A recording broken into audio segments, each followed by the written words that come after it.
መጽሐፍ ቅዱስ ወይንም ክርስትና አንድን የቢዝነስማን ወይንም ነጋዴ ወይንም መሪ በምን አይነት መንገድ እንዲበረታ እንዴት ነው ስራው ላይ ጠንክሮ እንዲሄድ ስኬታማ እንዲሆን የበለጠ እንዲያተርፍ የሚያደርገው በምን አይነት መንገድ ነው? ከመጽሐፍ ቅዱስ ደረጃ እንኳን ዞር ብንል ለመሪነት ተመሪ መሆን ያስፈልጋል አይደለ? ያየነውን ነገር ለመተግበር መማር አለብን። ሁሉ ነገርን ያውቃሉ አይባልም። ሁሉም ነገር ቀስ በቀስ አለ፣ ደረጃ በደረጃ አይደለ ከፍ ያልክ የምትወጣው። ላለህበት ዙፋን ላለህበት ነገር እግዚአብሔር ይክበርበት፣ እግዚአብሔር ይንገስበት፣ ዙፋኑም ክብሩም ለእርሱ ይሁን። ከዛ በታች መሪነት እንዴት እናየዋለን? በስር ስር ተመሪ ሲኖር ነው መሪ የምትሆነው አይደለ? መሪ ማለት ተመሪዎችን ስትጠቅም ነው። እረኛ ማለት በጎች ሲኖሩ ነው። በጌሊለው እረኛ አለ እንዴ? ለሁሉም ነገር ከታች የሆነ ነገር ሲኖር አንተ መሪ የምትሆነው ጥሩ ምሳሌ መሆን ስትችል ነው። አንተን የሚከተል ሰው ምንድነው እያደረገ ያለው? በቢዝነስ ደረጃ ምንድነው እየሰራ ያለው? አንተ የምታገኝበት ነገር በሙሉ እግዚአብሔር ይከብርበታል ወይ? እግዚአብሔር ይነክስበታል ወይስ አንተ ነህ ማድጋህን እየሞላህ ያለው አይደለ? የትኛውም ኃይል ቢደምር የትኛውም እጅ ላይ ያለ ነገር ቢመጣ ነገ ይዘው የምትሄደው ነገር አይደለም። ብትችል መጥቀም ያለብህ ነገሮች ከታች ካሉ መጥቀም ነው። እኔ አሁን መሪ በሆን ከስሬ ተመሪ ሲኖረኝ ነው መሪ ልሆን የምችለው አይደለ? ስለዚህ ለተመሪ አንድም የሥራ ዕድልን መፍጠር አይደለ? እስከ ሰሩ ድረስ ገንዘብ ያገኛሉ፣ እስከ ሰሩ ድረስ ገንዘብ አገኛለሁ። ግን ሁሉም ነገር ልክ ባለው መልኩ እግዚአብሔር በሚከብርበት ቦታ ላይ መገኘትን የመሰለ ነገር የለም። ቅድም ብያለሁ አይደለ? ባለህ ነገር እግዚአብሔር ይክበርበት። ትልቁ ነገር ይሄ ነው። ተመሪዎችህን አንተ ለተመራ የምትችለው መሪ ስትሆን ነው፣ ብቁ ስትሆን ነው። ገንዘብ ኑሮ ጤና ከሌለ ምን ዋጋ አለው? ገንዘብ ኑሮ ቤት ሞልቶ ማድጋ ሙሉ ሆኖ ማዕድ ኑሮ ተመጋቢ ከሌለ ድግስ ጠርተህ ከደጅ ማንንም ባይመጣስ እንዴት ታየዋለህ? ይሄንን ነገር ሚኒንግለስ ነው አይደለ? ልክ እንደዛ ሁሉንም ነገር ይሄ ምክንያታዊ መሆን አለበት። ካለህ ነገር ፈጣሪ ከመክበር ቀጥሎ የምትሰራው ነገር ለሰው ይጠቅማል ወይስ አንተ ኪስህን ነው ያዳበርክ ያለው? ቤትህን ነው እያሳመርክ ያለው ወይ? በልጅ በትዳር ካልተባረክ ብቻ ቤት ውስጥ ኦና ቤት ውስጥ ብትኖር ምን ትርጉም አለው አይደለ? በልጅ በትዳር የሚባረክ ማን ነው? የሚባረክ ማን ነው? እግዚአብሔር ከሌለበት ቤተ ከንቱ ነው። ሺህ ጊዜ ገንዘብን ብትሞላ ኪስህን ብታጠራቅም ወገንን ካልረዳህበት፣ ካንተ ስር ያሉ ሰዎች ገንዘብ ካላገኙበት፣ አንተ የምታገኘውን ካላካፈልክ ትርጉም የለውም። ምን አጋለው? መቋደስ ነው የመሰለ ነገር የለም አይደለ? አንተ የሚኖርህ መሪ የምትሆነው ተመሪ ሲኖር ነው። እረኛ የምትሆነው በጎች ሲኖር ብቻ ነው። ስለዚህ እንደ መሪ ማድረግ ያለብህ ነገሮች ይኖራሉ። እነሱ ምንድናቸው ብለን ደግሞ እያሰፋ ነው ከሄድን እግዚአብሔር የማይወደው ነገር አትስራ፣ ትጠየቅበታለህ። ለምሳሌ ምንድናቸው እነዛ? እሺ ለምሳሌ እኔ መድኃኒት ላስመጣ እችላለሁ እንበል። የኔ ፈጠራ ነው፣ ምሳሌ ነው የምነግርህ። እሺ መድኃኒት እያስመጣሁኝ ጊዜው ያለፈበት ከሆነ ወደ ሰው በብዛት የማከፋፍለው ከሆነ ጊዜ ሙሉ ነው አይደለም? ጊዜ ሙሉ ነው አይደለም? በምን እጠየቃለሁ? እነዛ ነፍሳቶች በብዙ ነገር ነው ተጠየቀው። በእግዚአብሔር ዘንድ በብዙ ነገር ነው ማለት ህጉ ላያቅብኝ ላይዘኝ ይችላል።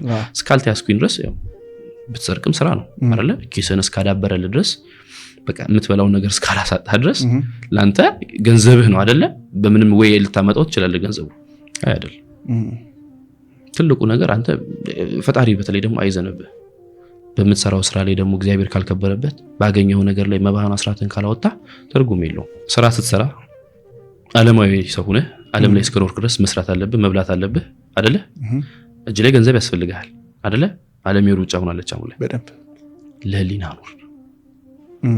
ለህሊና መኖር ነው የመሰለ ነገር የለም። ነገን ሳገባሉ በሚል ነገር ራስን እንዳታሞኝ። ኪስን ሞልተ እግዚአብሔር ከሌለ ውስጥ ሰላም ከሌለው እንቅልፍ ማተኛ ከሆነ ከንቱ ነው። ደስታን ባታገኝ እንኳን ከሰላም አትራቅ። እንዴት? ለምሳሌ ያንን መድኃኒት ቅድም የነገርኩህን መድኃኒት ለሰው ዘንድ ባቀርበው ጤነኛ ከሆነ ሰውን እጠቅማለሁ አይደለ? ገንዘብም ከማግኘት ይልቅ መልካም ነገርን የሰራውበት ኪሴንም ሞልቼ በታች ያሉትም ሰዎች የሥራ ዕድል ፈጥሬ ነው። እንደዛ እንኳን ማድረግ ባልችል ገንዘብን ያንን ነገር በሙሉ አከማቼ ሰላምን ለምን አጣለሁ? ሰላም ነው የሚቀድመው ከደስታ። ሰላምን የመሰለ ነገር የለም፣ ክብርን የመሰለ ነገር የለም። ሰላም ያለው እንቅልፍ የምተኛው፣ ሰላም ያለው እግዚአብሔር ቤት ብቻ። በውስጥ ንጹህ ሆነ ልተኛ የምትችለው ጤነኛ ነገር ስታደርግ ብቻ ነው። ጤነኛ ስራን ስትሰራ ነው። በገንዘብ ብትረዳ ብትጠቅም ደስታ አለው እኮ ተመስኪን ከኔ አልፎ ለሰው እንኳን ይሄን ነገር አደረኩ ማለት ትችላለህ።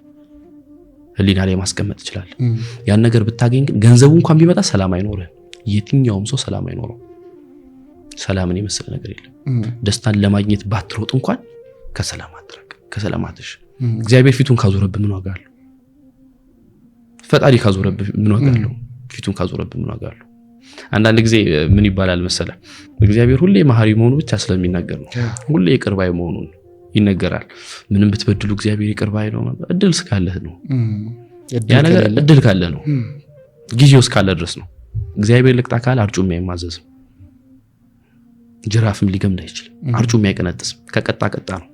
የማይቀጣ አምላክ ስለሆነ ግን ስላልቀጣ እናንተ እዚሁ ተገናኝተናል። ልቅጣ ካለ ግን ፊቱን ካዞረ ዳግም ለመመለስ ትንሽ። አሁንም ውይይታችን እንደቀጠለ ነው፣ አልጨረስንም። ነገር ግን እስኪ እስካሁን የተማራችሁትን ነገር አንድ ጊዜ ኮመንት ላይ ጻፉልን። ከዚያም ደግሞ ሰብስክራይብ ማድረጋችሁን እርግጠኛ ሁኑ። መልካም ቆይታ። አንዳንድ ሰው ቢዝነስ ላይ ስራ ላይ ቴክኒካል ነገሮችን እንዴት ማምጣት እንዳለበት እንዴት መስራት እንዳለበት በደንብ ጎበዝ ሊሆን ይችላል። እምነት ግን ሊያንሰው ይችላል ወይንም ሊጎለው ይችላል። አንዳንዴ ጥርጣሬ ውስጥ ሊሆን ይችላል፣ ፍርሃት ውስጥ ሊሆን ይችላል። ስራውን እኮ ይችላል፣ ነገርየው እንዴት ማምጣት እንዳለበት ያውቀዋል፣ እውቀቱ እኮ አለው። ግን ይሄ ፌዝ የምንለው አለ አይደለ? እምነቱ ግን ላይኖር ይችላል። አንድ ሰው እንዴት ነው እምነቱን ማዳበር የሚችለው? የምትችሉት ሞክሩና ሌላውን እግዚአብሔር ተውለት ብዬ እንደውም ያስተላልፉት መልእክት አለን። እሱን ትእዛዝ ባልከኝ ስራ እንደ ሰሪው ይለያያል። ተናግሮ ገንዘብ ማግኘት የሚችል ሰው አለ። አንዳንድ ሰው ቶሎ የሚማር ሰው አለ። ቶሎ ይሄ ስራ ላይ ጎበዝ የሆነ ሰው አለ። አንዳንድ ሰው ደግሞ ዕውቀቱ ላይ ጎበዝ ሆኖ ስራው ላይ ደግሞ ጎበዝ ያልሆነ ሰው አለ። ሁሉም ነገር የተለያየ ይሆናል። ግን እንደኔ ልነግርህ ወይም ልልህ የምችለው መልእክት አንተ የምትችለውን ነገር መሞከር ነው። ካልሆነ ወደ አንተ ነው የሚጠቆምብህ። አንተ መስራት እየቻልክ የሆነ ነገር ማድረግ እየቻልክ ወይም ይሄ ብቃቱ ኖሮ ጊዜው ኖሮ ካልተጠቀምክበት ያንተ ጥፋት ነው። ዞረ ወደ ማንም ወደ ጓደኛ አይደለም ወደ ፈጣሪ ወደ ሌላም ሰው ብሌም ማድረግ የለብህም። ራስህ ነህ። እኔ የመስራት እድሉ ኖሮኝ የማድረግ ይሄን ነገር የማከናውን ጊዜና ሰዓቱ ኖሮኝ ካልተጠቀምኩበት የኔው ጥፋት ነው። ለምሳሌ አንዳንድ ጊዜ ሰው ስራ ይህንን ነገር ብከፍት አረ ብከስርስ የምትሏን ነገር ይኖራል። ገብቷል? ማድረጉን አያይም፣ ማጣቱን ነው።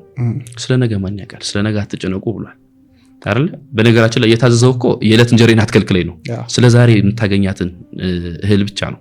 በነገራችን ላይ የዕለት እንጀራዬን ስጠኝ አይደል? እንግዲህ አባታችሁ ነው ለምሳሌ ቀላል ጸሎት አድርገን እናየዋለን። በጣም ቀላል፣ ይሄ ከልምድም ከልጅነት ጀምሮ ስለምናየው በጣም ቀላል ጸሎት። አባታችን ሆይ በሰማያት የምትኖር ሰማይ ያለ ስምህ ይቀደስ፣ መንግስትህም ትምጣ፣ ፍቃድህ በሰማይ እንደሆነች እንዲሁም በምድር ትሁን። የዕለት እንጀራችንን ስጠን ለዛሬ፣ በደላችንን ይቅር በለን እኛም የበደሉንን ይቅር እንደምንል፣ አቤቱ ወደ ፈተና እያልን ነው አይደል የምንሄደው። ወርዱን ግን ሰፋ አድርገን ካላየ ነው ቃላት ብቻ ይሆናል። ከልብ ያልተጸለየ ጸሎት ደግሞ ንግግር ብቻ ሆኖ ይቀራልና ጣሪያም ላይ ወጣ ስለሚችል አንዳንድ ጊዜ እምነትንማ በእግዚአብሔር ነው ያለብህ፣ በፈጣሪ ነው ተስፋ ማድረግ ያለብህ። ስለ ነገ ማንም አያውቅም። ነገ ስላሴ ምስጢር ነው። ስለ ነገ ይጠራ የለም። ስለ ዛሬ ኑር ነው የተባለው። ትላንትና ታሪክ ነው፣ ዛሬ ድል ነው፣ ነገ ፈጣሪ ስጦታ። ይሄን ነው አምነህ ስትሰራ ዛሬ ማግኘት ያለብህን ነገር ይዘህ ብቻ ነው መግባት ያለብህ። ከአምላክ የታዘዘልህ ወይም የተላከልህ መልእክት ይሄ ነው። እኛም የጸለይነውም ጸሎት ይሄንን ነው። የዕለት እንጀራዬን አትከልክለኝ ነው። መኖርም ያለብን የዕለት እንጀራችንን ስጠን እያለን ዛሬ ያለን ነገር አግኝተን ተመስገን ብለን አመስግነን ስለ ነገ ደግሞ ማን ያውቃል? ነገ ስላሴ ምስጢር ነው። ይሄንን ነው አምነህ የሚገባው። እንዴት ነገ የሚያይ አልታዘዘም፣ አልተባለ፣ አልተፈቀደም።